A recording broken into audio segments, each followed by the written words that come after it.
La louange n'est pas simplement une expression de joie, mais un acte puissant qui attire la présence de Dieu pour t'emmener au triomphe et à l'allégresse. Hello famille, pour ce mois de juillet, il s'agira pour nous de se vêtir d'un vêtement de louange. Lorsqu'on se vêtit d'un vêtement de louange, deux clés essentielles se déclenchent dans notre vie. La première, la louange amène l'allégresse et le triomphe. Prends avec moi Ésaïe 51, verset 11. La parole de Dieu nous dit, « Ainsi les rachetés de l'Éternel retourneront. Ils iront à Sion avec des chants de triomphe et une joie éternelle couronnera leur tête. L'allégresse et la joie s'approcheront. La douleur et les gémissements s'enfuiront. » Alléluia.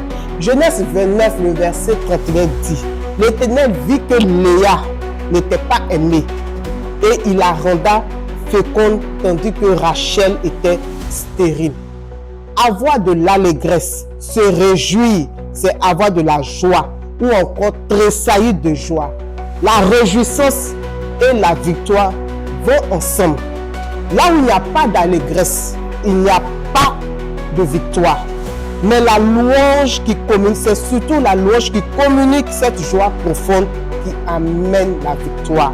La louange qui amène l'allégresse et le triomphe est une expression de gratitude spontanée et profonde envers Dieu, qui résulte de la foi en sa souveraineté et de la confiance en sa parole, emmenant ainsi une joie profonde et une victoire dans les épreuves.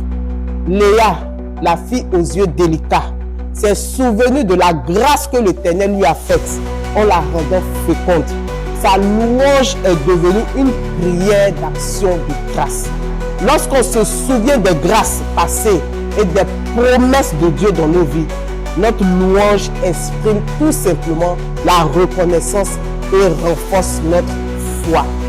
Fais le choix de te vêtir d'un vêtement de louange et tu verras que la louange n'est pas simplement une expression de joie, mais un acte puissant qui attire la présence de Dieu pour t'emmener au triomphe et à l'allégresse, même dans les circonstances difficiles. Sois béni.